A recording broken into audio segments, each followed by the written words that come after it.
Excuse me, Mike was on mute. What's up, everyone? Welcome to another episode of Mythic Conversations, the weekly Mythic Legions show every Wednesday night, 7:30 p.m. Eastern Time here on YouTube.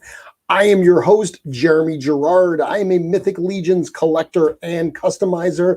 I also have the distinct privilege of being the digital marketing manager and webmaster for Four Horsemen Studios. That means that everything that you see at sourcehorseman.com is content that I help to bring you. If you want to check out more of my work, you can certainly follow me on Instagram. It's at Mythic Customs, all one word. Or you can check out my website, www.mythiccustoms.com.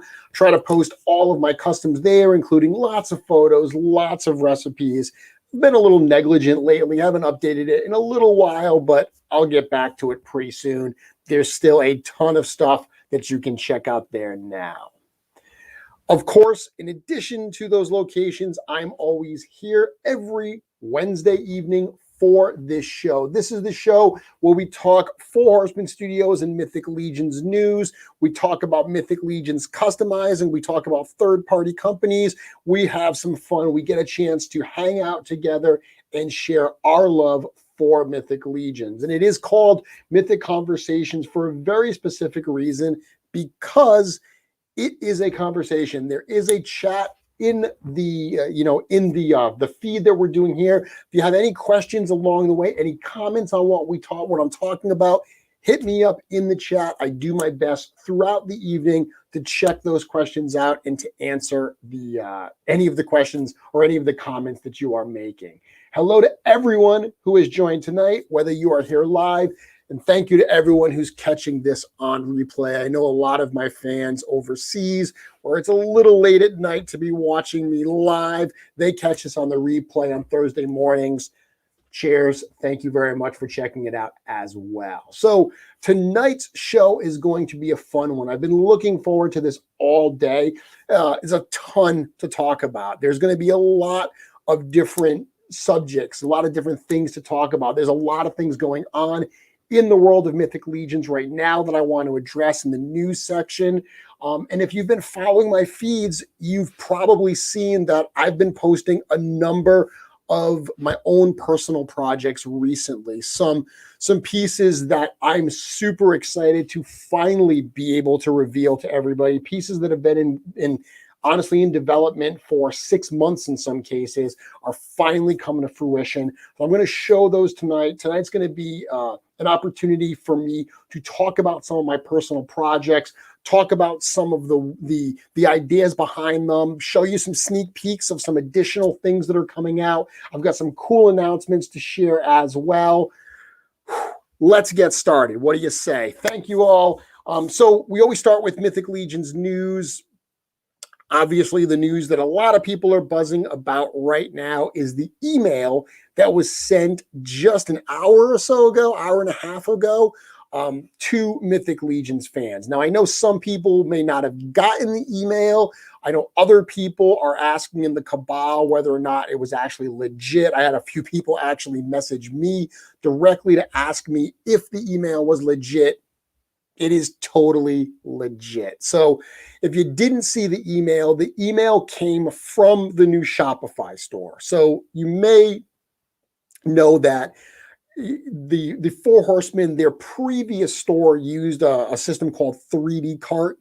A lot of the older orders were placed on 3D Cart, but the last number of sales, starting with the crazy Exodus warehouse sale, certainly into the Alithia sale, and now the All-Stars 4 sale, those were all being done on the new storehorseman.com, and that is powered by Shopify. So the Shopify store is what we are using going forward, not only for e-commerce, but we're going to transition the emails to start coming from there as well, which makes a lot of sense. We've got a really good list there. We just used the subscriber list from the Shopify store as the basis for all of the All-Stars 4 voting emails. So that's what's moving forward. That's where the email was actually sent from.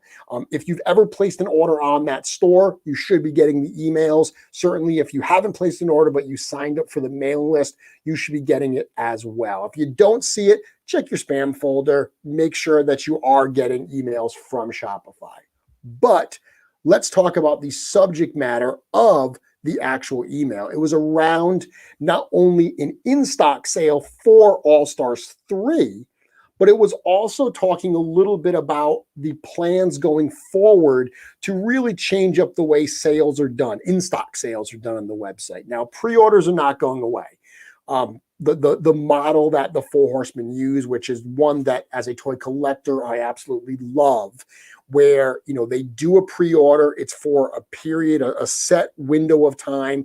You don't have to worry about anything selling out in that window. All-Stars 4, which is up for pre-order right now, you can go in, whether you bought it, whether you got in the first minute that it went live, or you wait right until the very end, it's all the same. Okay, you're guaranteed to get what you ordered during that window. Now, I mentioned last week that pre-order ends on April 3rd. It will not be extended. I talked about this last week, but it bears repeating so everyone hears it.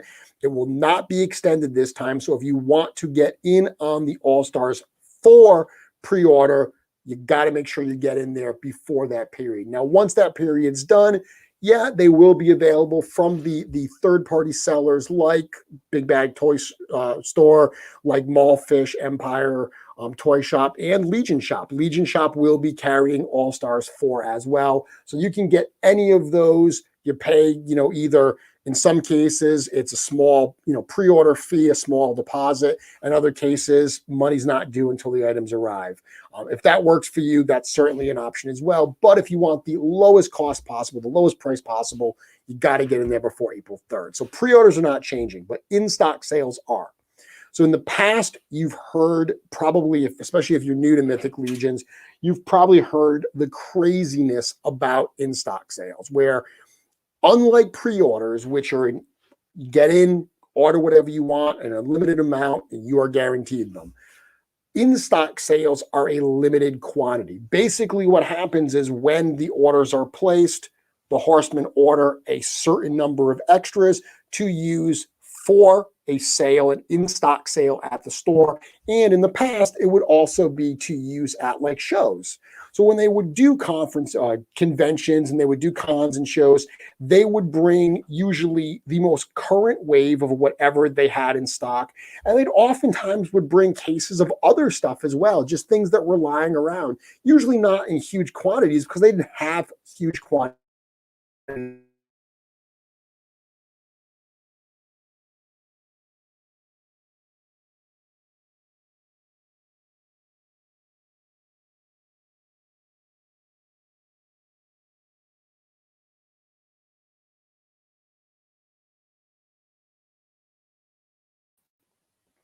Let me check this. Technical difficulties. Let me change the camera that I'm using here. Get this up and running.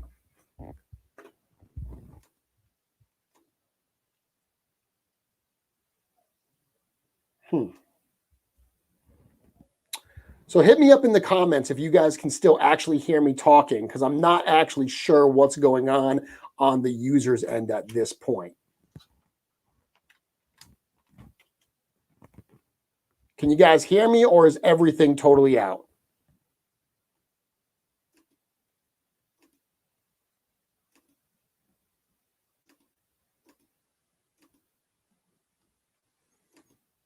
What we got going on over there, guys? Can you hear me? Okay, so you guys can hear me. I have not been attacked. Let me just work to get my camera back working here. This is something weird going on with the camera, which is very, very unfortunate.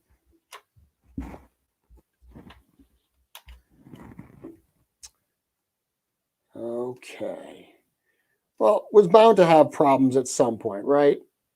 We've had a nice run here on YouTube, and all of a sudden we get these problems. So it's bound to happen at some point.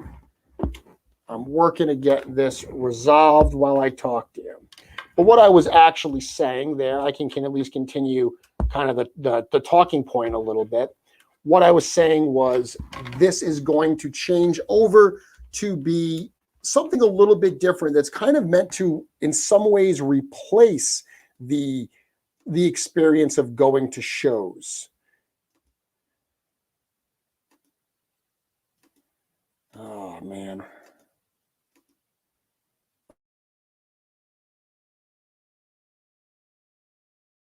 Yeah, old school radio broadcast, it looks like. Let's see. I wonder if you can see my screen at least. Can you guys see that screen that says will begin shortly? Looks like you can.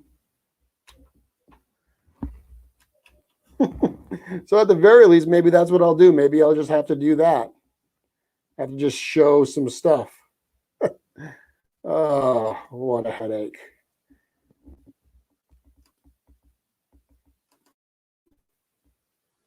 There we go. Okay, let's see if this is going to stay live now. Oh, there we go. I'm back. Everyone can see me. Everyone can hear me. Let's hope that this actually gets maintained now. Breath of fresh air. Okay, figures. I'm going to talk about Kitsune tonight. It seems like I'm cursed. Every time I have an evening where I want to talk about Kitsune, I have some technical problems. But it looks like I'm back. Hopefully we'll be cool. So what I was saying was what's going on with the sales is the cool thing about doing it's blurring now, Dave, you're saying? The cool thing about doing the picture is rough, but you can see it. See, it seems really, really clear to me on my end. So it's interesting that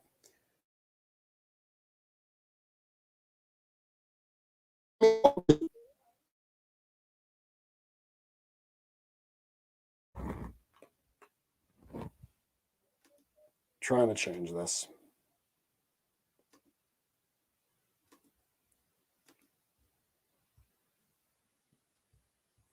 All right, so that's a horrible, horrible camera. That is the camera that's actually part of the laptop itself. It looks like shit. I know that. Oh, I dropped an S button. I'm really off my game tonight. I know it looks really, really, really poor, but I don't know what else to do right here. It just got clear, then it froze.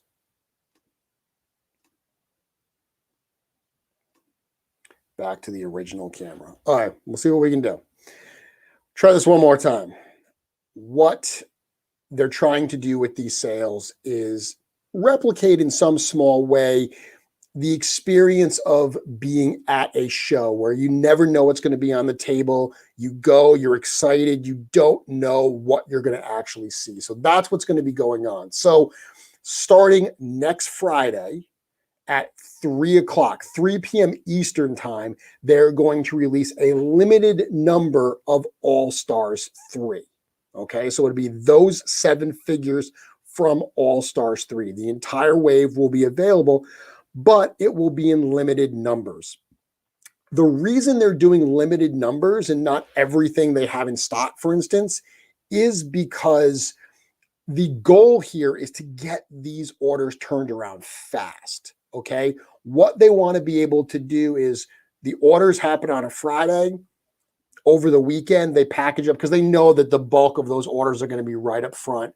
Over the weekend, they package up as much of those as they can, get them out early the next week. So the idea here is to have this constant flow of product being sold on the website and shipped out, sold on the website and shipped out. So that's going to be pretty exciting. And then what ends up happening is the following week, that Friday at 3, you get 6 different figures. Now, I say 6 different figures. It may be a couple of, like week number 2 of the sale, maybe a couple of those All-Stars 3 figures may come back, but then there's going to be some other stuff. Now, let's set some expectations. And the email even ended where it said, no, there will not be any Otho figures. This is not an Exodus style warehouse clearance. This is not, hey, we dug out all these crazy things and we have one each of them. These are limited numbers. These are not large quantities of figures, but they're not like single digits. But they're also not the crazy rare like 1.0 type stuff. So it's a great opportunity. People have long requested that it would be great if, you know, there were figures that were readily available, that were in stock more frequently. It wasn't just these big giant sales at storehorseman.com. That's hopefully what this is going to be. And check it out every Friday at 3. You never know what's going to be there. That should hopefully be a lot of fun. The prices will be the normal, you know, $35 for a figure price, which will be really, really cool as well. I will caution people, like I always do with in-stock sales, don't wait. If you really want access to it, you got to be on there at 3 o'clock. You got to pick 1 or 2 figures at most that you want, get it into your cart, check out. That's what you've got to do. If you try to fill your cart with every single figure, you're going to end up getting cart jacked. You're going to end up losing some of these figures. I've always said that in-stock sales, whether it's the way they used to be or whether it's this new format, they're not the place to try to get an entire wave. They're the place to get 1 or 2 figures that you either skipped and regret skipping or that you want an extra of for customs or something like that. Okay? Fair enough. Again, Fridays at 3 starting next Friday. Nick, will they announce what figures will be available each week? Nope, it's a surprise.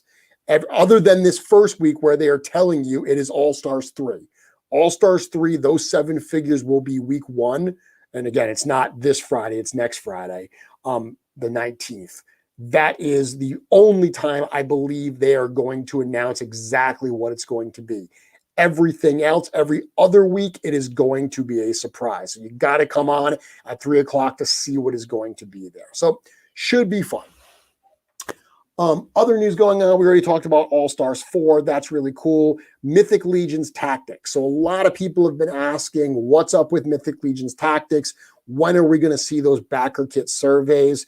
The team sent out an email this week that basically announced that they've been going through the painstaking process of combining pledges. So if you made 2 pledges, they're combining those into 1. So when you get Backerkit, you have 1 total that you can then use as part of that Backerkit pledge. They're hoping to have those Backerkit surveys out, I believe they said in the next few weeks, week to the next few weeks. So if you're afraid that you've missed it, don't worry about it. You haven't missed anything. They haven't sent it yet. Keep your eyes peeled to, sourcehorseman.com. Keep your eyes on the Cabal, my show here. I will certainly announce when those go out as well, but you haven't missed anything.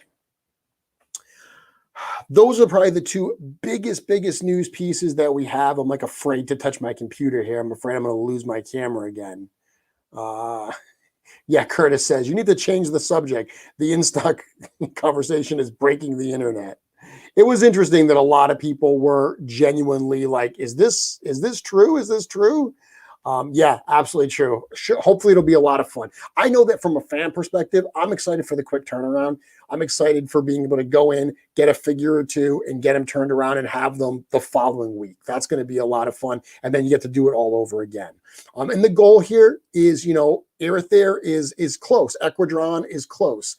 They also sent out an email today saying that if you ordered any of those, either the Aether Wave or either of the Equidrons, that would have been on the old website, the 3D cart. If you did that, make sure that if you've moved at some point, if your address hasn't changed, you're fine. But if you've moved at some point, they gave you some instructions about what you need to do to change that address. The bottom line is those are on the water. They're on the way. They should be here before we know it. The idea with the in-stock is what's going to end up happening is they're going to be selling 6 different figures every single Friday. And then by the time that Irithyr comes in and all the Irithyr orders are processed and it's time for an in-stock for that, just like with All-Stars 3 being a big boom, here they all are, the Irithyr in stock will be a bam, here they all are. Then it will go back to random figures every week. So hopefully it should be a lot of fun. So the other things I want to talk about tonight that I'm really, really excited about center around both Wolf King Customs and Legion Shop. And it centers around a whole bunch of products that I'm super excited to share with everybody. Products, like I said at the start of the show, that I've been working on in some cases for like 6 months or more. And I've got some dates to finally announce to you. So the next Wolf King Customs sale, I'm sorry to say this, is Saturday the 20th. So the day after this All-Stars in-stock sale. And I know there's a lot of things vying for our budgets right now, a lot of things hitting the wallet between All-Stars 4, in-stock, Wolf King Customs. I totally get it. It's part of collecting. You got to make the decisions about what you want, what's important to you. Hopefully some of the cool stuff that we have to show are things that are going to entice you to want to purchase. So we'll check it out. We're going to look at a bunch of those today. Also, Legion Shop. So Legion Shop, I've been talking about that on the show for a while now. We are finally ready to open the doors. The official opening for that is going to be Saturday, April 3rd. So right as the pre-order for All-Stars 3 is ending, Legion Shop is going to open the doors. And actually, I have a box here. This giant box of product. This is getting ready to go to my partner, Joe Viteri. This is all products for Legion Shop opening day. There are going to be a ton of really, really cool things that are going to be at Legion Shop. I've got a few of those pieces to show tonight. One of the cool things to know about Legion Shop is once it opens, it does not close. So unlike a lot of the other 3D companies, including Wolf King does a sale and they do it for about a week or so, maybe a week and a couple of days. And then those products are pre-ordered and then everything gets produced, everything gets painted, everything gets shipped out anywhere from, 3 to 6 weeks later. Legion Shop is going to be different. Everything sold on Legion Shop is in stock. That means it is ready to ship, and we are going to strive for pretty quick turnaround on those. Additionally, the items that we are selling in almost all instances are evergreen, which means once we are selling them, if you miss out, you don't have to worry about, missing out because they're going to come back in most cases. There's going to be one item. There's a really cool art print from my friend Emil Wickman that is strictly limited. It says right on that this will not be restocked. Emil only had permission because the art print uses actual, cartoon characters from Mythic Legions. All your popular characters are in there. So the approval, the run that he was allowed to do was very limited. He's not going to do a second run. Once they're gone, they're gone. With the exception of that print from Emil, most items, we have a certain stock to begin with. Once they sell out, they'll be back ordered. So we'll reorder them. We'll get them repainted, get them redone, whether it's a painted piece or an unpainted piece. So if something you check out, if you go to the website and it says out of stock, it's because we've sold out and we're going to order more. You don't have to worry about, I'm never going to get that. How am I going to find one? Just make sure you're on the mailing list. We will be updating continually. We'll be adding new products continually as well. So we're hoping that this will be nice for Mythic fans, especially at a time when, like I said, there is so many things vying for our dollars. Hopefully Legion Shop, you can see some really cool stuff you like there. And if, one particular week you don't have the extra dollars to grab something, you can rest assured knowing that next week when you get paid, they'll be there waiting for you. That's the goal. So we've got some cool things to show. We've got a bunch of parts that are out to the painters right now, and I've got some new things that have come in recently. One thing that I showed on the Legion Shop Instagram this week that I want to show here is actually this fun little guy. So you may remember this head. This is my Badgerine head that I did through Wolf King Customs quite some time ago. And At the time, it was sold unpainted. I also painted it like a badger and like a wolverine. That's why I called it the Badgerine. I had also done this fun variation, this skunk version, just for myself. I've actually never sold the skunk version. I've only painted a couple of them that I gave out as gifts to some friends. So the skunk version has never been sold. And just funny the way these things work. When we were planning out LegionsShop parts, I decided to do this skunk variant as a LegionsShop exclusive. Well, then wouldn't you know it, the Mephitor figure, which is from the All-Stars 4 wave, that's a very skunk-like looking character, he was revealed, and I'm being serious. I did not know that was going to be a figure when I decided to do this variant head, even though I'm showing him here on my version of basically a Mephitor tribute.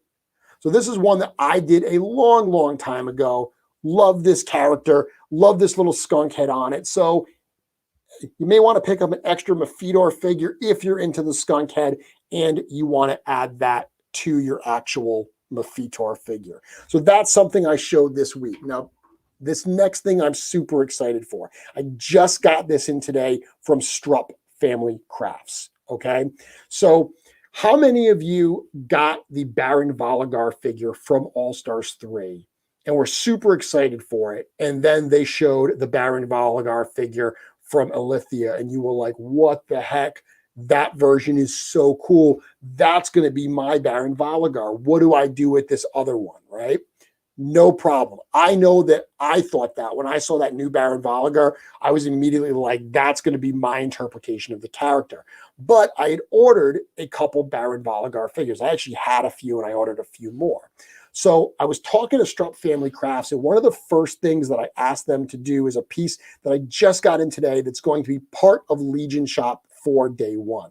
And the idea was, okay, those fully armored, the original Baron Valigar figure from Covenant of Shadow and also from All-Stars 3, it looks like a vampiric guard to me, like a sentinel type guard. So the idea that I got in my head was almost like an Emperor's Royal Guard from Star Wars. I imagined that scene where you've got, the Emperor in the middle and you got the Emperor guards on either side. And I said, it would be really cool to turn this character, turn that Baron Valigar figure into a guard type character. So this is what we did for that figure.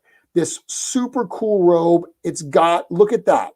It's got this awesome symbol. That's the exact symbol that you find on the banner behind Baron Valigar, the banner that he comes with. Super cool. This was actually approved by Four Horsemen Studios. Obviously, we don't ever want to do anything that infringes on their creativity, their IP. So when we came up with this idea, we said, hey guys, we really would love to do this, to put on the Baron Valigar figure. We showed them the pictures.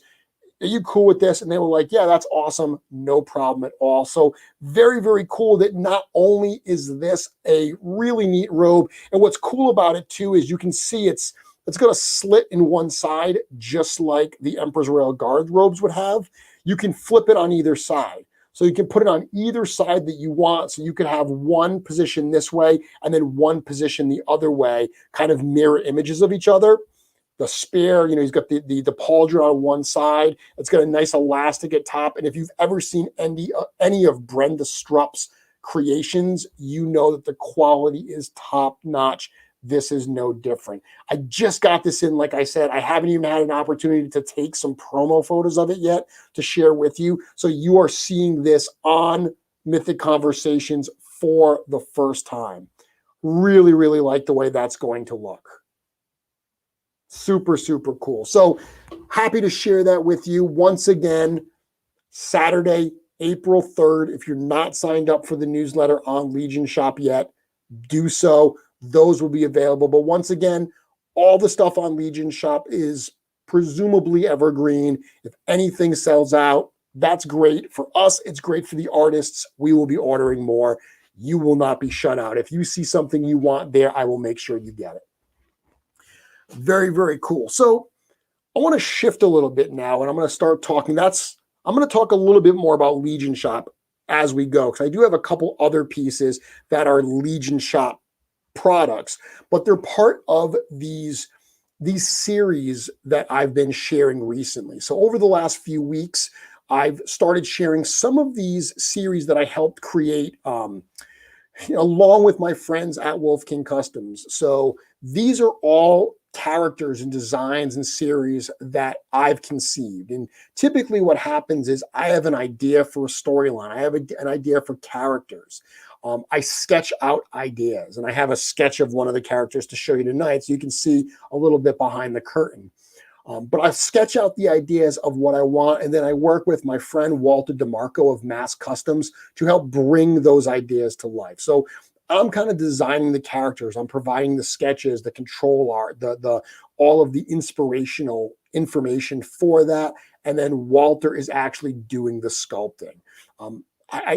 It's interesting. I've had a number of people ask me if I sculpt myself or if I'm going to learn to sculpt, and I'd love to. I think it'd be great to be able to do this myself. I also think it would be great to be able to print these things myself, so I could do it all on my own. But the reality is there's only so much time in any given day to learn how to do this stuff. And if you know me, you know that my background, I've been a website designer for years. That's how I started working with Four Horsemen Studios. The first project I did for them was rebuilding the website, sourcehorseman.com. And one of the things that I learned years ago as a web designer is there's too much to do it all. There's too much to learn to do everything. So I never tried. I knew what I was good at. I was a great designer. I was a good writer. I was a great communicator with clients, but there were certain like higher level programming stuff that baffled me. So rather than spending a ton of time learning how to do those pieces, I partnered with people who knew how to do them and were really good. And that's kind of the approach that I've taken with my creations that I'm going to share, rather than trying to do it all and struggling and not having enough time to really commit to what it's probably going to take to learn how to 3D sculpt, to learn how to 3D print the way that Walter and Len can. I partnered with really great people. So I got to tell you, I love working with the team. I love working with Walter. He's everything that I've done, everything that I've shown that's my personal parts have been done by Walter DeMarco. He absolutely gets my style. He knows we have a great working relationship. I can share my ideas with him, share my sketches, and he knows how to translate them into what I want. Same thing with working with Len at Wolf King. The reason that I decided to partner with Wolf King Customs and put my parts out through Wolf King, and even the parts that are going to be sold at LegionsShop that are mine, are printed by Wolf King for LegionsShop. Once again, Len's a great dude. Really, really love working with him, and he gets it as well. So that's what I love to do, and it allows me to bring these ideas to life. So recently, I worked on 3 different series. One of them was called The Secrets of the Lamp, and that was a series of like genie type characters. One of them was called The Burrows of Woodhaven, and those were my rabbits. And the last one was The Legend of the Kitsune Series 2. So the Kitsune, the fox heads, that's how all of this started. The fox head was the first head that I ever worked on just over a year ago now. Actually, Wolf King Customs sold the first Kitsune heads, I believe, in April of last year. So we're coming up on the year anniversary of not only Wolf King Customs being a business, but those fox heads getting out there. So as part of that, I wanted to revisit that series and do a series 2. Now, one of the things I decided is, like I said, I've been working on these things for like 6 months. I didn't want to put out all of one series, making it so the other series just got pushed further and further and further. So what we decided to do was split them up. So every single sale, starting with the one next Saturday on the 20th, you're going to see pieces from all 3 series. You're going to see The Secrets of the Lamp, you're going to see Burrows of Woodhaven, and you're going to see Legend of the Kitsune. And there will be pretty much one head from each series, along with maybe some accessories if appropriate. Cool. Now, I don't have any any Secret of the Lamp stuff to show today, but I do have some stuff from the other series that I'm going to show now. I'm going to start with those Legend of the Kitsune series. So if you remember, again, I showed these so long. This is what started it all. These wonderful fox heads that Walter DeMarco created for me. I've created a number of characters with these fox heads. When I first decided to do these, I didn't have characters in mind. But once I got them in, I used these fox heads to create a variety of characters. I did one that was an Arctic explorer. I did one that was like an aviator. I did one that was a Deadpool tribute that I called Foxpool. I did one that was a Zartan tribute, a whole variety. And of course, I did this character. This character, and he has a companion piece, are two that I called the Lone Fox and Pup. So they were inspired by the classic manga Lone Wolf and Cub. And that is a story where basically a samurai is an executioner for the shogun, and he is betrayed.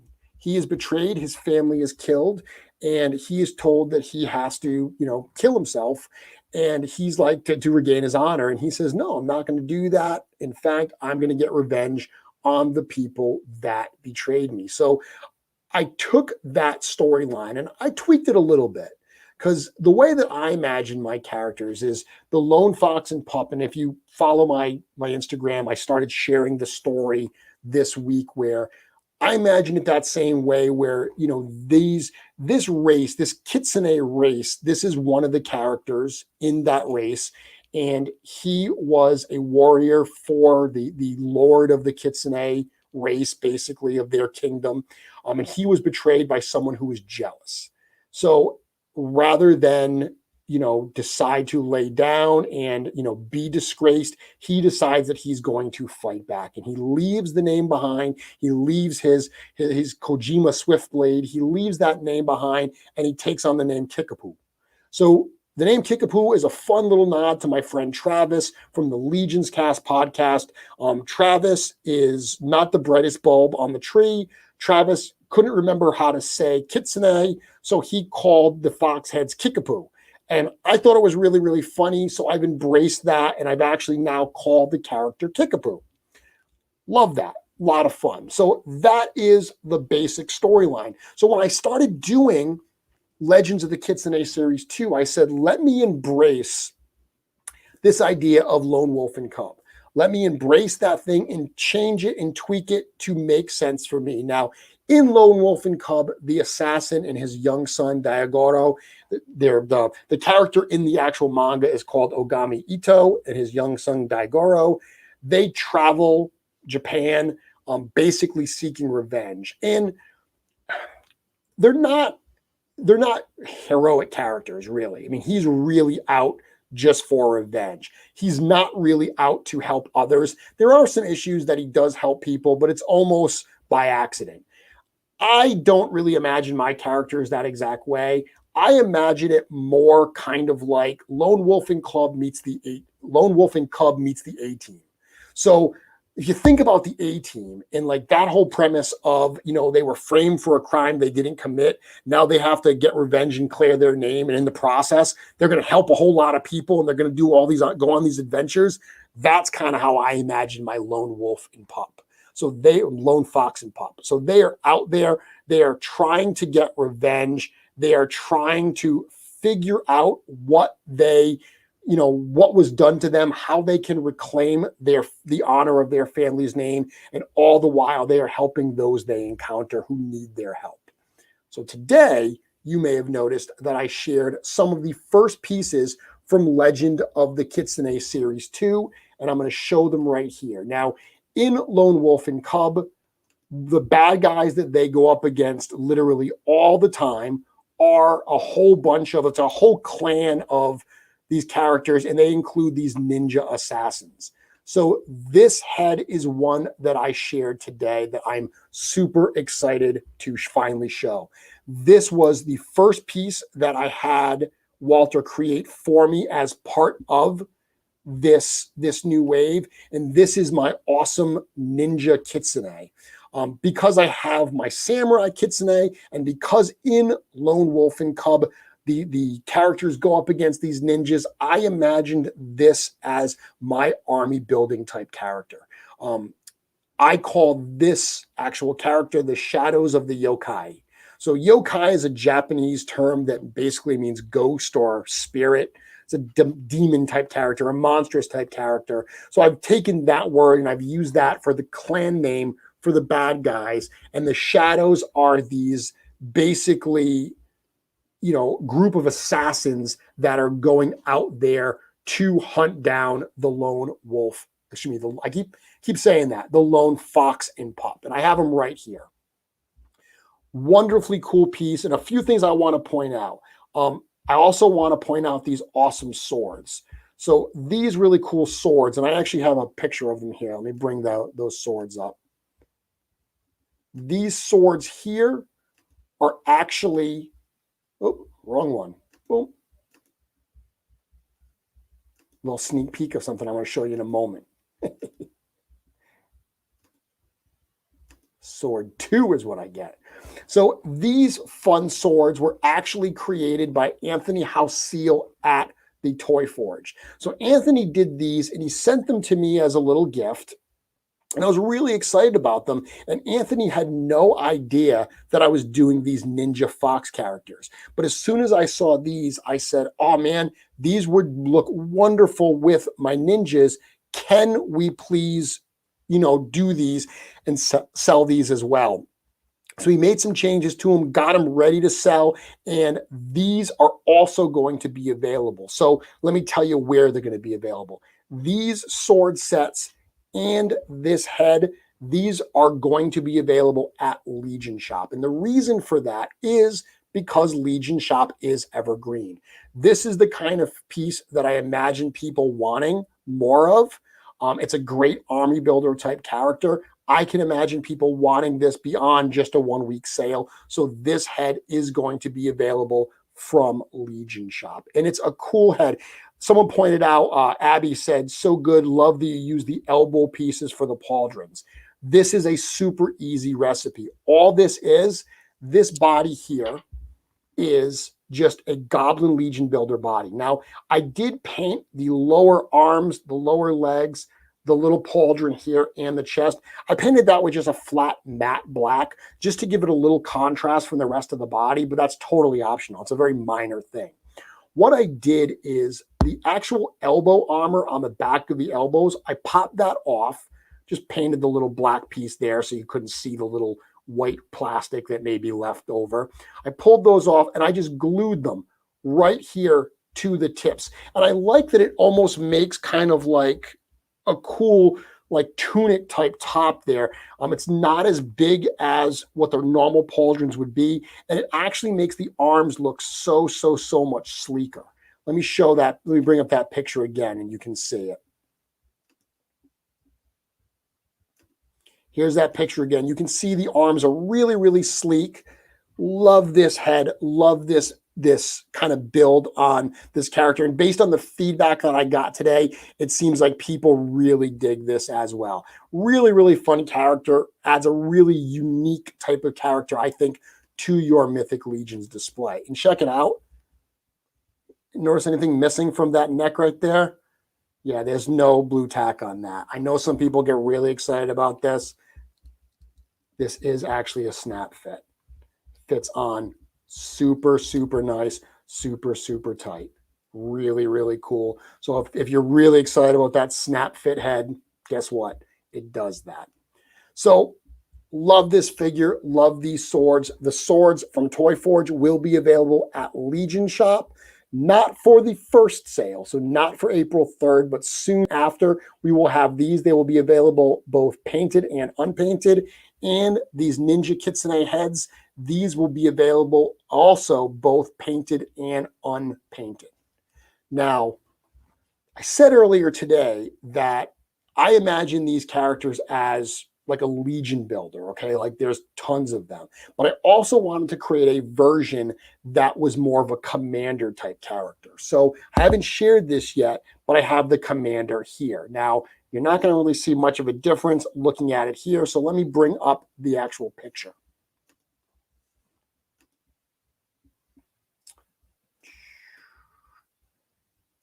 So this is the commander character. And basically what this is it is the same build. It is the same general head, but the lower part of his face is got basically like an Oni demon half mask on. I wanted it to not stand out crazy from the rest of the ninjas, but I wanted it just to be a little bit different. So if you had, say, 3 of them, you could maybe have this guy in the center with 2 of the other characters flanking him. Let me show another photo here that I think will make it a little bit easier to see what's going on that particular face. So this one here, this is a photo, and this is, again, a little bit behind the scenes. The photo that you see here of the actual print, the large photos, the actual print, you can see the actual Oni mask.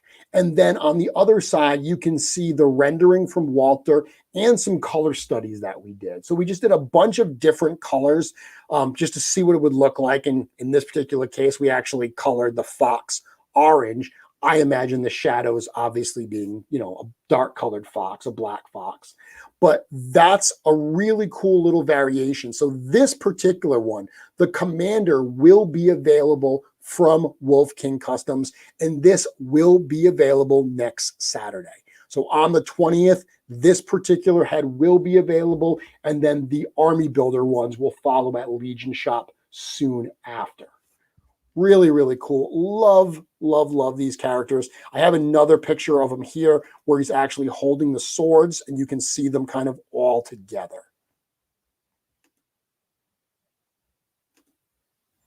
So here you can see the photo against the door. That is the normal ninja holding the 2 blades, and then you can see the commander on the side with the mask holding the blades. So love these parts. And again, these were part of the Legend of the Kitsune wave, the Legend of the Kitsune line, specifically meant to create some enemies for my main character, Kickapoo, to fight. Yeah, ninja foxes, I love them. They're a ton of fun for me. Nick saying they look awesome with the swords. Love the red eyes. They really pop. Yeah, I really like the red eyes as well. Previously, when I had painted the Kitsune heads, the normal ones, I had painted those with purple eyes, but the red really looked good there. So a couple other pieces of news. Talking about that original Kitsune head, a lot of people, frankly, I can't believe how many people have embraced this piece, but people apparently still want this. So I'm super excited to announce today that this head is now going to be available at every single Wolf King custom sale. So it's not evergreen, meaning you can buy it at any time, but every single sale that they do will include the Kitsune heads, including at least a few painted versions that I will do. Now, I used to paint them in either orange, black, or white. I'm not going to do the black or white anymore. I'm just going to stick with the orange for this head, but very cool. If you missed out on him, we're not making it evergreen because the store itself isn't evergreen, but you will have access to this at every single Wolf King sale, including the one on the 20th. Very cool. And what kind of cool stuff can you do with that? So check this out. Today, I was blown away when I saw this amazing custom that uses that original Kitsune head. Abby on the Mythic Legions Cabal shared this. Abby's actually in the audience tonight with us, and this completely deserves to be shown because this is quite honestly one of the best customs I have ever seen. Look at this absolute work of art.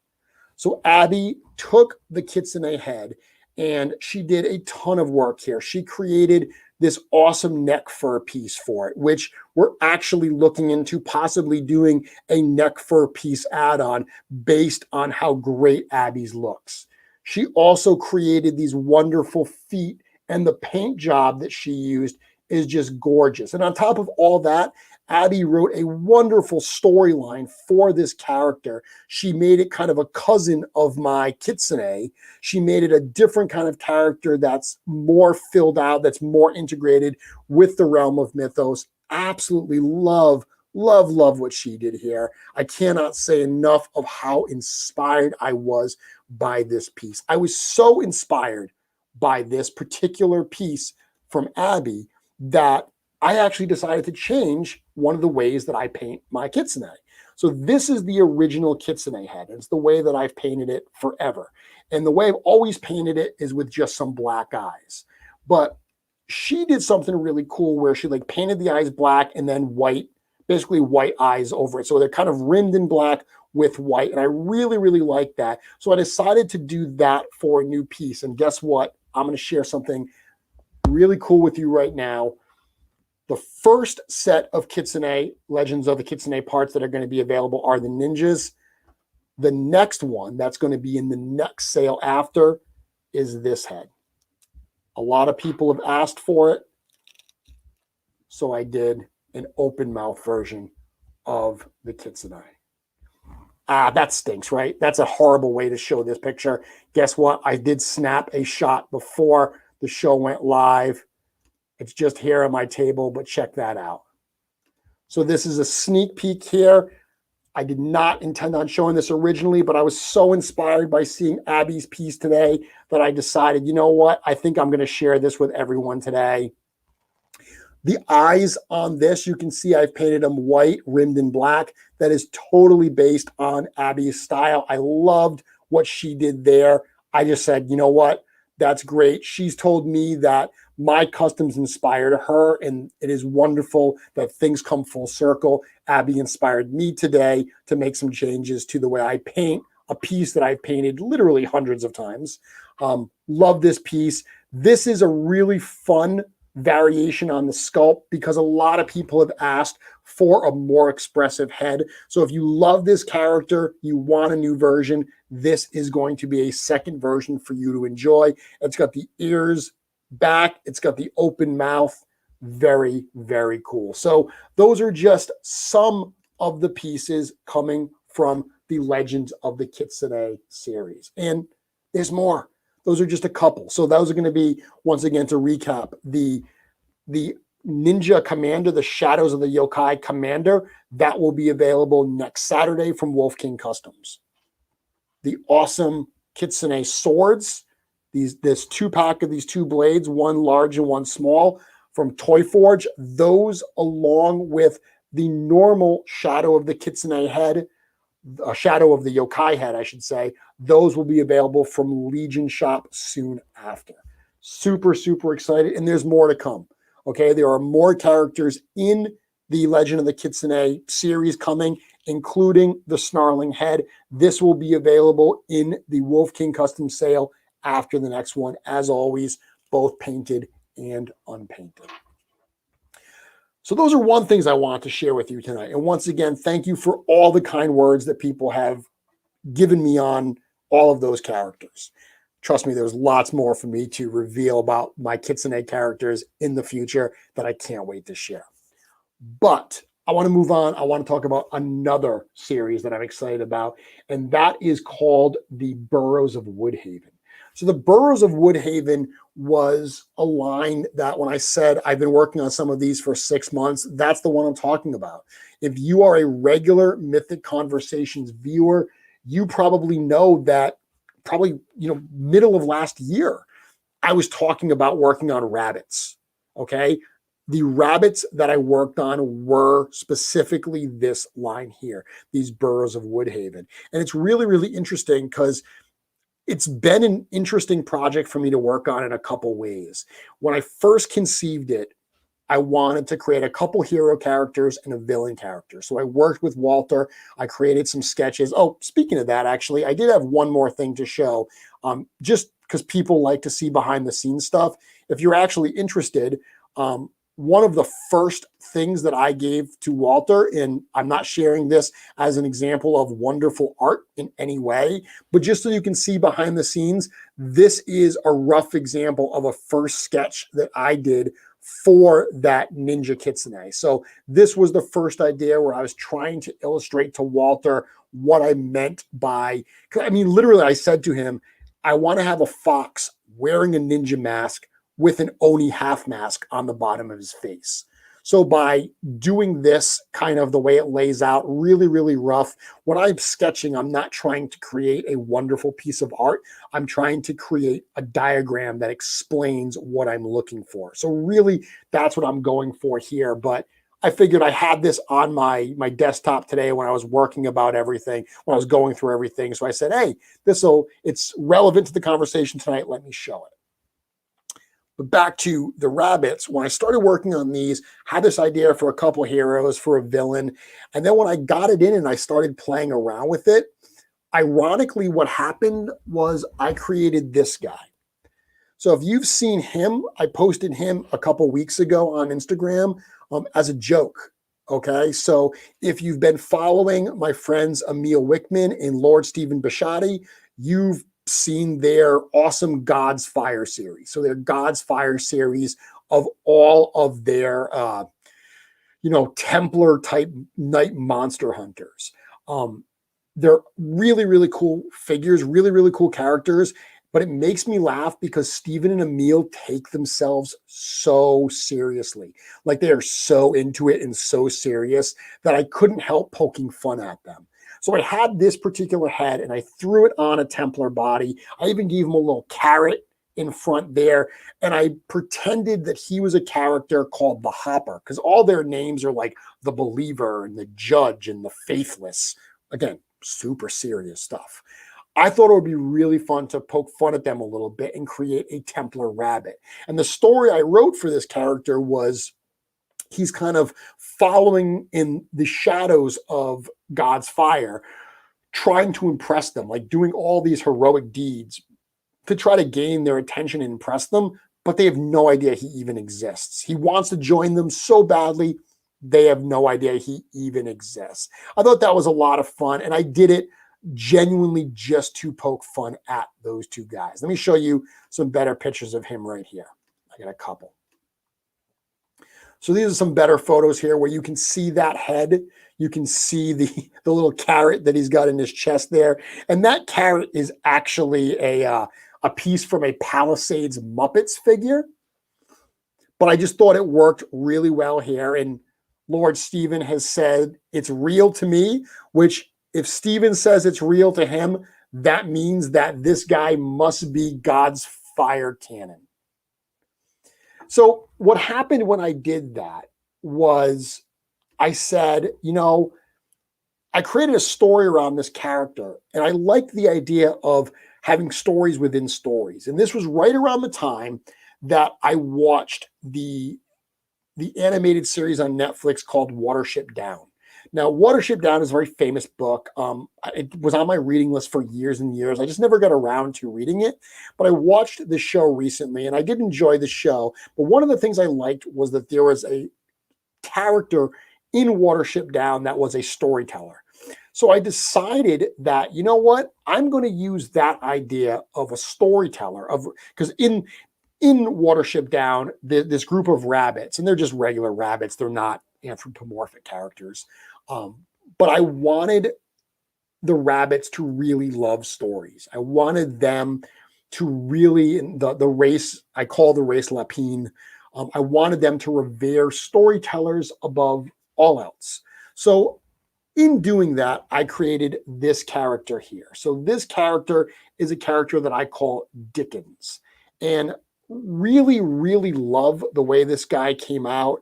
He's got a lot of fun stuff. He's got his big backpack. I imagine him a bit like a traveling, person, kind of almost like the Brothers Grimm, going out, collecting stories to bring them back, to tell them to all of the other Lapine that are at the Burrows. So the Burrows is the community of Lapine characters that I imagine them being a part of.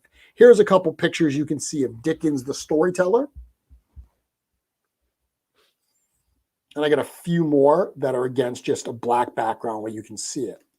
Now, one of the things that I think is good to talk about as I show these is I said that this project was very, very interesting for me. And one of the reasons that it was interesting was I had a really, really hard time painting these pieces. And I had a really hard time because if you watch my show, you know that I'm very obsessed with dry brushing, and dry brushing did not work on this at all. It completely ruined the look of the piece. So I had to rethink how I was going to paint these. And it's interesting that Von Creep Customs is in the audience tonight, because I actually took advice from Chris. Chris had told me a while ago that I should water down my paints, and I never watered down my paints. Okay. And I think the reason I don't is because when you do as much dry brushing as I do, you don't need the paints watered down. You know, you're drying them off so much, you're wiping them off so much on the paper towel that they don't need to be wet. You want them to be dry. So I've always done that. But when I tried doing that with these pieces, it did not work at all. So I thought about Chris, and Chris wasn't the only one I've ever had, give this feedback. I remember when I did an interview with Matt O'Toole at Castle of Power for Source Horseman. One of the tips he gave was if you water down your paints almost to like a milk-like consistency, and you do really, really light coats on your customs, it comes out with a super smooth, almost factory type look. Now, I've never done this. Years ago, I tried to water down the paints one, and I hated it. I couldn't. It freaked me out. And it freaked me out because if you've ever done this and you do dry brushing a lot, they are like the exact opposite. You know, when I dry brush, I dip my paint in, I dry it off on a paper towel, and then I just, go really, really, really lightly. And I'm putting on that paint so incredibly lightly that it goes on. I'm in so much control. It goes on so light. When you do that wet coat, it is the exact opposite. Like when you put that wet coat on and you step away, your heart is pounding because it's just the details get blown out. Like it's just everything looks like you just ruined this piece. But when it dries so, so smooth. So that is what I ended up having to do with this piece to get this really, really nice even coat. And let me bring that image up again. To get that really, really nice even coat that I wanted here, that this piece actually required, I had to go with that wet brush. It's the only way that would make it work. And Joe just gave a really good comment here. That's exactly right, where he said dry for top, wet for bottom. And that's exactly what I did here. What I did was I used that really, really wet paint. Okay. I put some paint in the tray, mixed it to the color I wanted. Then I took a little dropper and I put a little drop of water in there, mixed it in. So it was really, really loose and fluid. Did that on the base there, but then you can see like around his nose, like that coloring around his nose, that is the subtlest little bit of dry brushing so it's not one flat color. Really, really liked the way that worked. And it's exactly like Joe said, wet for the bottom, dry for top. So I do plan on doing one of my short customizing tutorial videos around this technique, just because I know there are a lot of people that do watch those videos that find them to be helpful. So I am going to bring that, but it's also an interesting, I think, lesson that no matter how many customs you've made, there's still learning to be done. So thank you, very much, Chris, for that feedback. It was interesting. I mean, legitimately, I was struggling with it. And I remembered you coming on the show and suggesting that I use, a wet brush, wet paint, whatever, water down my paints.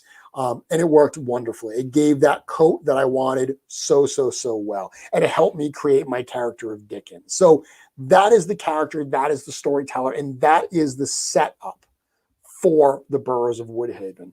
He is a traveling storyteller. He's collecting these stories and he's going to bring them he's going to bring them back to the Burrows to tell. So with that, it allows me to have a character like the Hopper and work that in. So talking about when these are going to be available, just like the Kitsune, I want to do one piece at a time. So the first pieces that are going to be available are this one right here. So this normal rabbit head and these rabbit feet. Those are going to be available from Wolf King Customs starting next Saturday. Once again, The head and feet will be available painted by me using this new technique. And they will be available unpainted. So anyone who wants them, you can get them either way.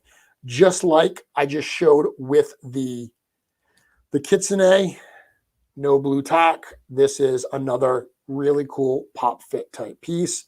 Feels really, really, really nice. A couple of people asked how this would look on a 1.0 style figure. It does, actually not 1.0, I'm sorry. I meant a larger figure, a larger 2.0. So I put it on the goblin body. It can go on a regular size body as well. This is a Lord Adon. I like it better on the goblin style build. This uses a Thistlethorn. And by the way, I am not the person that bought 24 Thistlethorns this week. Even though this uses a Thistlethorn body, and I was super excited that Thistlethorn was available specifically for this recipe, I'm not the one that bought it, so don't blame me. So that's going to be available first. But I do have a couple other things to show that are pretty cool. This character here, this head actually originally started as the sidekick. So when I originally created this head, I imagined it on a 2.0 regular size body. So I imagined it on this size body. And it does work. It's definitely oversized, but it's meant to be like a jackrabbit. I wanted two very different looking rabbits. So if you compare these two rabbit heads, they are very, very different looking. I wanted this one to be more of a jackrabbit. The shape of the face it's very, very different. When I talked to Walter about this, he got the sculpture perfectly, but I think he thought I meant put it on a 1.0 body as opposed to a regular size 2.0. So the head actually works as a pop fit on 1.0. Now, I'm actually using a dwarf neck adapter here. I just like the way that this fits on a dwarf. I like the way it fits on the dwarf neck better than on a regular neck. It looks okay on a regular neck. I just like it being hunched a little bit. When I put it on that 1.0 body, I liked how it looked so much. And I thought that this character that I created as a joke was so fun that I decided that he was going to become my main character. He was going to become the way that I use this. And by that point, I had moved away also from the idea of having a main hero, a sidekick, a villain. So this is going to be one of the stories that my character Dickens tells. Now, I will point out this carrot here, that was an accident. I have a bunch of Muppets figures, and I saw the carrot lying around, and I said, that'd be really, really fun.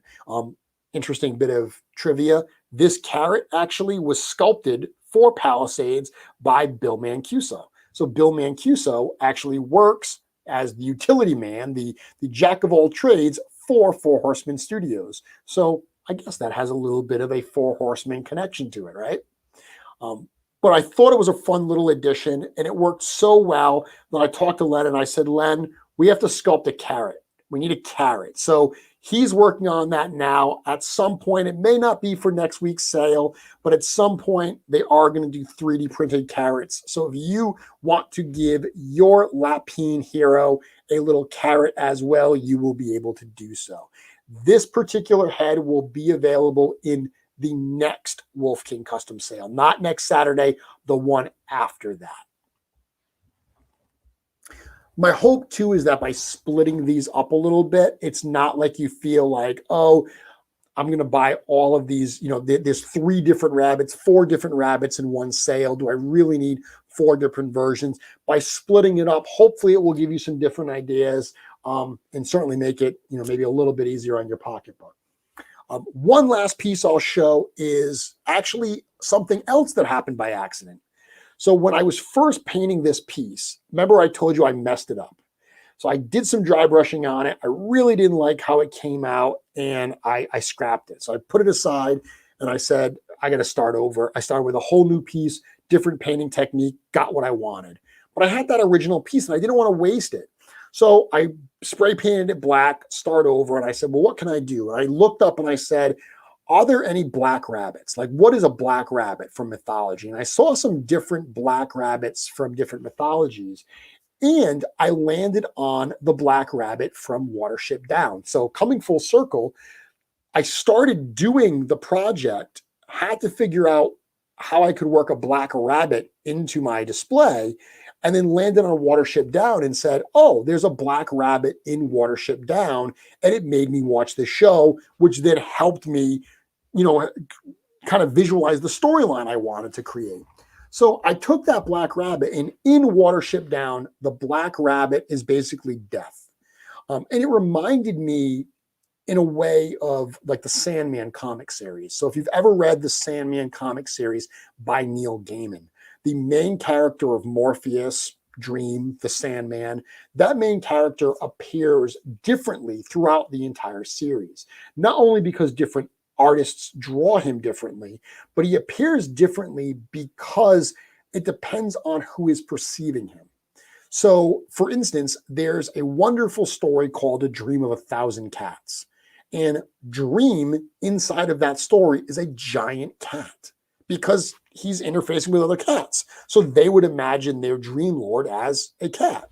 I always thought that was a really cool idea of a character appearing differently based on whoever is perceiving that character.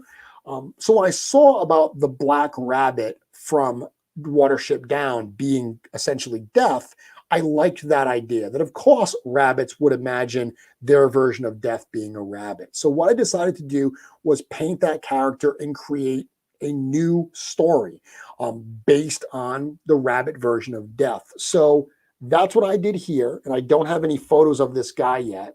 But this version of the head, this black version with those deep red eyes, this is actually going to be a LegionsShop exclusive. So like the skunk that I showed earlier, it's not going to be available unpainted because the unpainted version of this head will be available from LegionsShop.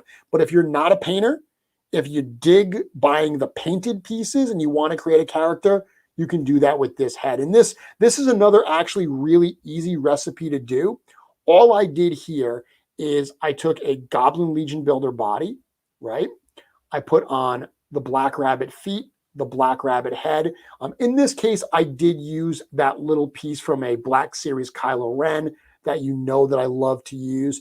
But this fun weapon that he's holding, this spear, this is actually just made from parts in the Goblin Legion Builder box. So what I did, and I'll show you, was I took a spear, I snapped the spear, right? So I broke the spear so it's shorter. Now, this is the end, the normal end. The part that I broke is right here. And I took that part and I took the axe that he comes with. So the Goblin Legion Builder comes with this axe, and this little skull is meant to go on top of it. So I took that skull off and I used that skull. It's got a hole on the bottom.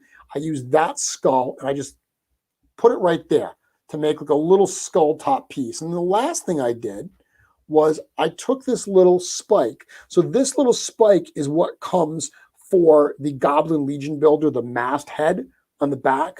And that little hole on top where the little piece of the axe pokes through, I just plug this right into that hole.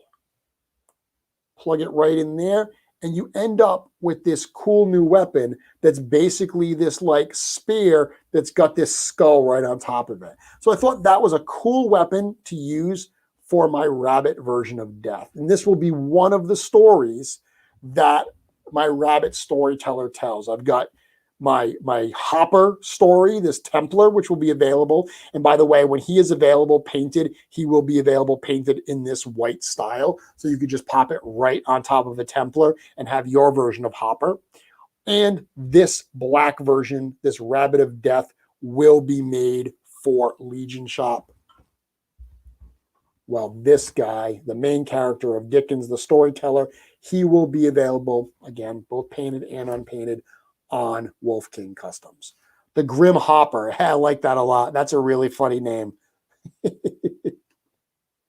Curtis, very creative use of parts, Jeremy. Thank you very much. That's one of the things I love to do.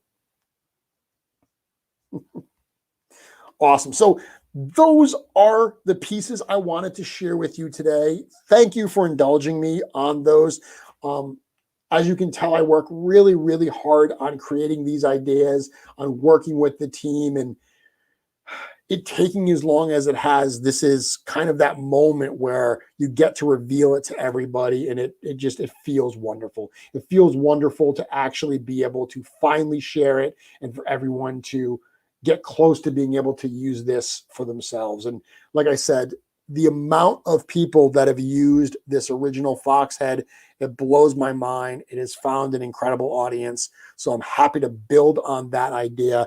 I know a lot of people dig the critters. I've got a lot more ideas that I'm working on right now. We've got the foxes coming out. We've got the rabbits coming out. I've got other things in the work. Mice are being worked on right now. Mice are going to blow your mind when you see how we're doing those. Very, very cool. So that's what I've got for that. I do have one other segment that I want to talk about tonight, a new segment that I wanted to put on the show. But before I do, let me check the comments because I've been rattling for quite a while. I want to see if there's anyone here that has any comments. So Duraku is saying, do I ever sketch out stuff for a custom? Not usually. What I do is I sketch stuff out for designs like I showed earlier for the 3D, when I'm working with Walter so I can convey my ideas. If I was ever going to need to put together stuff for a custom, I would be more like for almost like storyboard it. I would probably be more likely to do that in Photoshop and do what I call like a digibash, where I would like take pieces from actual figure photos and combine them together to see how they would actually work. But I did that. I did that years ago. And when Mythic Legions first was coming out and we didn't have the figures in hand yet, I would do that just to see how things were going to look. Now I'm so familiar with the parts that I can just kind of more visualize it. I don't need that actual visualization, but I've definitely done it in the past. So answer that question there.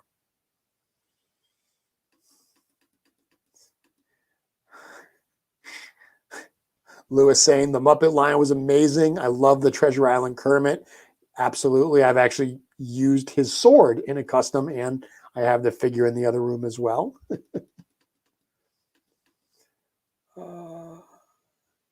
So GL saying it's a difficult technique to master. Dickens turned out awesome. Yeah, like I said, that watering down that paint, it's terrifying because it looks like you're going to blow out the figure. But just like I say with dry brushing, go slow, be deliberate. I've found to do the same thing with watered down paint is don't try to glop it on. Do very, very light coats. A couple very light coats will give you, the finish on that figure, how smooth it is, it absolutely blew my mind. It brings out the detail of the fur that's sculpted onto that piece. It looks great. It's one of those things where I kick myself like, I should have listened to Chris way, way earlier. Abby, thank you very much, saying looks gorgeous. Definitely looks factory smooth. Durku saying, I painted my first customs yesterday. My brain was like, remember what Jeremy taught us. Yes, I hope the lessons helped. Drive that home. I hope the lessons helped you out.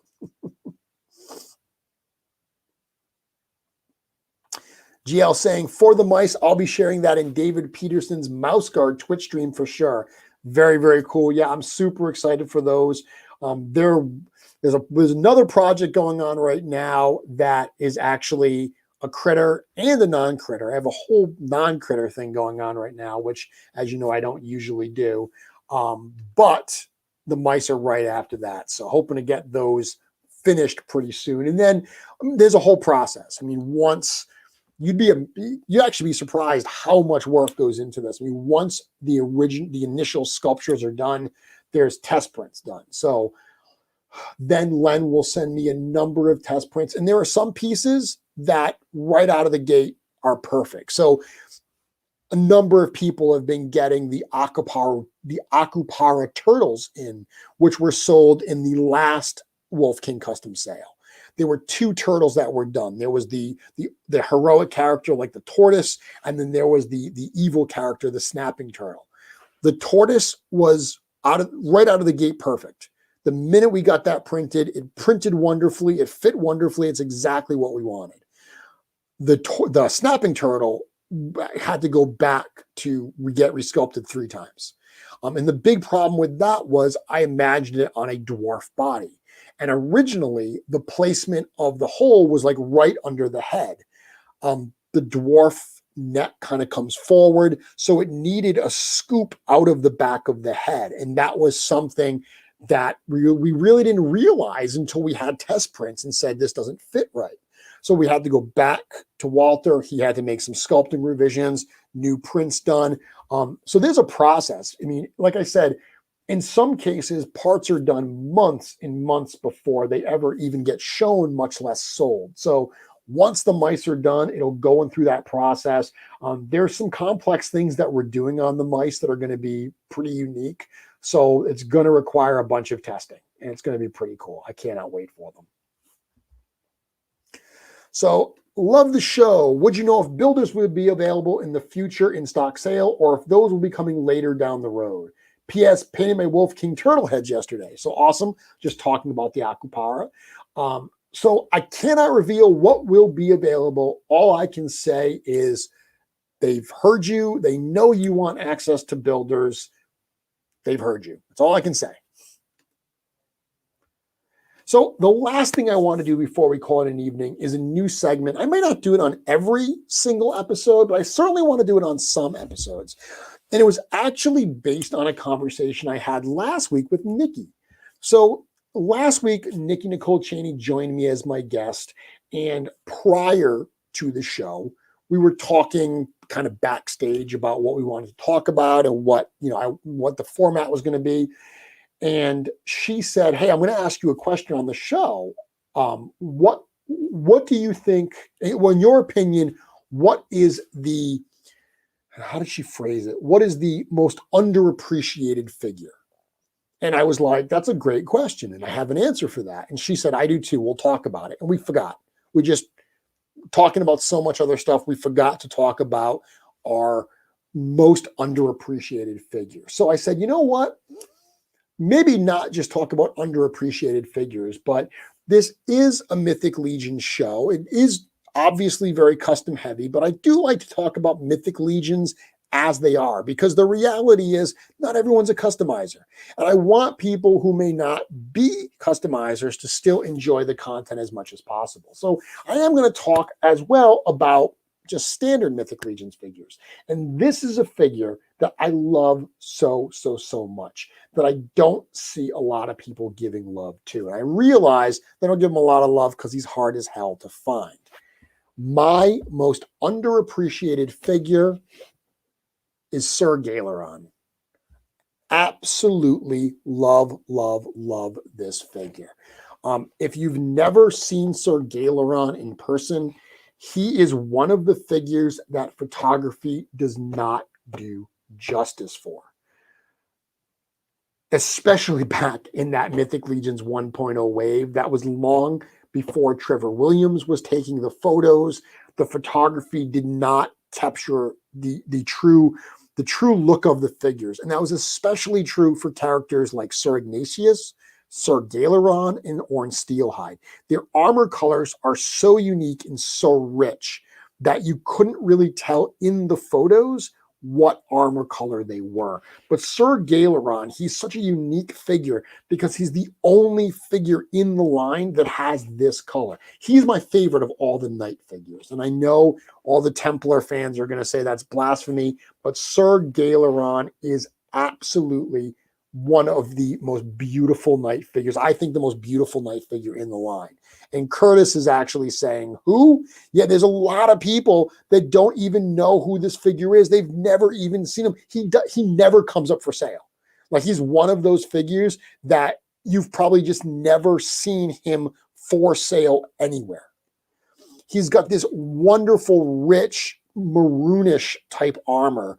And I think the reason he just never really caught on is something I've said about a few other figures recently. I really do believe that in that first Kickstarter wave, a lot of people skipped Sir Owain, Sir Galeron, and Tibius because they felt that there were alternatives. So I think that a lot of people, instead of buying Tibius, bought the Skeleton Legion Builder because they said, oh, they're so close, I'm just going to go with the Skeleton Legion Builder and save a bunch of money. Sir Owain, they went with the Silver Knight Legion Builder, and for Sir Galeron, I think they went with the Gold Knight Legion Builder, which is a little weird because, I mean, he has gold on him. The cross on his mask is certainly gold, but the rest of his body is not gold. It's like a maroonish color. But I think the Gold Knight Legion Builder was close enough. It has the same bucket helmet. So I think a lot of people opted for that $18 Gold Knight versus the $35 Sir Galeron. And that is why I just believe this character was produced in very, very low numbers. Again, remember back to Mythic Legions 1, the community was a fraction of the size that it is today.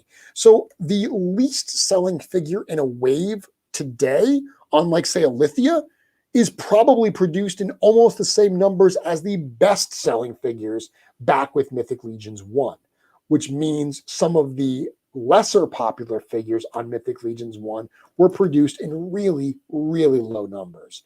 Now, Sir Galeron was not one of the figures that was available for vote in the All-Stars 4 voting. Part of the reason for that is you got to make some cuts somewhere. And Sir Galeron was one of the lowest vote getters in All-Stars 3. In All-Stars 3, people did just didn't go for this character. And I don't really know why. Again, he's not a character that I see a lot of people asking about. I don't see people clamoring on the Cabal or anywhere saying, like, does anyone have a Sir Galeron the way that they do for, a Sir Valgard or, any of the older ones, Keltis, Adamon, Unkin. I don't see them clamoring the way they do those for this guy, the way they do for those. And it's a shame because it is absolutely an underappreciated figure. It absolutely, like I said, that question that Nikki posed, who is your most underappreciated figure? It is Sir Galeron. And yes, I do have one. I have him in the case up there. I actually have two. I have one as Sir Galeron. I have one. I'm going to pull it out of the case because it's funny and it's worth showing. So I have this version of Sir Galeron right here. So this is my king figure. And this is a character in my mythos, in my version of it. I have a kingdom that I call Little Falls. And I call it Little Falls because I think it's a great name for like a fantasy style kingdom. But Little Falls, New Jersey is actually where Four Horsemen Studios is located. So in my mythos, I have a section called Little Falls, and this is the king of Little Falls. And if you look at this head, it's actually got a Sir Bromden Ironjaw crown on. But if I take that off and you look at that head, it is actually a head from a Masters of the Universe Classics Eldor figure. And what I loved about it was, number one, the actual armor on Eldor's head is an exact match for the armor color here on Sir Galeron. But what I like even better is that head is quite literally Eric Treadaway. That is 100% sculpted in Eric Treadaway's likeness. If I painted that beard like a dark color, it would look remarkably like Eric Treadaway. So my kingdom of Little Falls is ruled over by King Treadaway, Lord of Little Falls. So I do have that Galeron. I have a regular Galeron, and I've had this one put aside forever. Someone asking if I'm selling him. I am not selling him now. He's, for future consideration down the road if I ever need to, I don't know, I guess, trade him for something, a big ticket item that I'm looking for myself. So I want to do more of that, bringing out some of those old characters that people may not know about. And he's got a fun story as well. So I'll do my best Travis impression. I have to lift my glasses to read. These are for seeing far away. So when I paint, I take them off because I can't see. I can't see close with them. So it says, although Sir Galeron is one of Gideon Heavenbrand's most noble and heroic allies, there is a subtle darkness lurking beneath the surface. As a spare man and standard bearer in the Etherian army, he aggressively wants to be on the front lines of battle. Galeron is fueled not only by his innate goodness, but possibly even more so by an unquenchable thirst for revenge against those responsible for a mysterious event in his troubled past. So there's definitely more to the story of Sir Galeron. There's got a little bit of darkness going on, but all that aside, really, really cool looking figure. Hopefully, if you weren't aware of Sir Galeron, this is going to cause you to look him up. Maybe start looking around for him. It's going to be a hard one to find, but if you stumble into him, trust me, you're going to love this guy. I am not stealing Travis's stick. Trust me, Travis, I can't read it as poorly as Travis does, even if I try. Yes, yeah, that is fun. It's a fun. There's actually, I should write an article about this. But over the years, there have actually been a number of figures that have come out with the likeness of the Four Horsemen. Most of them were back from their time at McFarlane Toys, McFarlane Studios. There's actually a figure called Corn Boy from an old line called Total Chaos. And if you look at Source Horseman, I wrote an article about the Corn Boy toy. The actual prototype, Corn Boy, you all probably have seen him, is bald. But Corn Boy used to have very long hair and used to sing for a metal band. Corn Boy, back then when he had long hair, they actually used a piece of his hair, like a bunch of his hair, as the ponytail on the prototype figure of the Total Chaos Corn Boy figure from McFarlane Toys. Now, obviously, the production versions didn't all have pieces of Corn Boy's hair, but the prototype did, which is pretty funny. But so obviously, it doesn't look like Corn Boy because Corn Boy is not a big, giant cybernetic brute, but close enough. There's also been, besides that figure of Eric, there was an old monster playset of Dr. Frankenstein where the doctor is Eric Treadaway's head. There is also a werewolf playset that I believe the victim is. I think it is the victim has Jim's head.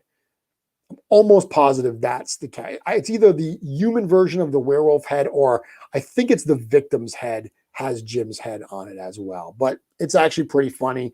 So a little bit of Four Horsemen trivia for you there. But again, I hope to do more of that on future episodes, bring up some characters, bring up some figures that you may not be familiar with, you may not have seen in a while, and certainly ones that people aren't genuinely talking about. So that's what I have for tonight. Hope you enjoyed this episode. I will tell you that I will not be doing the show next week. So next week is St. Patrick's Day. I have a date to drink some Guinness and to watch Dropkick Murphys live from Boston. Unfortunately, I won't be able to see them in person live. They'll be streaming it because of, obviously, social distancing and safety reasons. But next Wednesday is St. Patrick's Day. Flogging Molly is going to be doing a stream from Ireland in the afternoon, and then Dropkicks from Boston at night. I love me some Irish rock and roll, especially on St. Patrick's Day. So I'm going to hang out with some Guinness, maybe play a few tunes on my ukulele, and watch some Irish rock streaming. So unfortunately, I will not be back here for Mythic Conversations next week. I'll give you all a week off to enjoy St. Patrick's Day, but I will be back the following week. Same Mythic time, same Mythic channel. Thank you, everyone. Remember, recap the news. Let's see. Next Friday, the 19th at 3 p.m., that is the first one of the in-stock sales on storehorseman.com. They will be coming every Friday at 3 o'clock. After that, limited numbers. Next Saturday, the 20th, also at 3 p.m., that is going to be the opening of Wolf King Customs. They're going to do their next sale. You're going to have a variety of pieces in there, including the regular Lapine head, including the Ninja Kitsune the Ninja Kitsune Commander head. Also the Fallen, that awesome figure from God's Fire from Emil Wickman and Steve Bisciotti that people have been asking for. That will be part of that sale. There's going to be a whole bunch of other cool stuff. The skeleton torso from Walter DeMarco Mass Customs, that's going to be there as well. Trust me, ton of cool stuff in that sale. April 3rd, that is a Saturday. That is when the All-Stars 4 pre-sale ends, and that is when Legion Shop opens up. We will have all the cool stuff we showed today. Where did it go? Here it is. We're going to have, obviously, these awesome vampire robes. We're going to have those skunk heads, all the stuff you've been seeing. If you're not signed up for the Legion Shop newsletter, you're going to want to do that. A lot of cool stuff. Until 2 weeks from now, I can't wait for that conversation. Thanks for joining.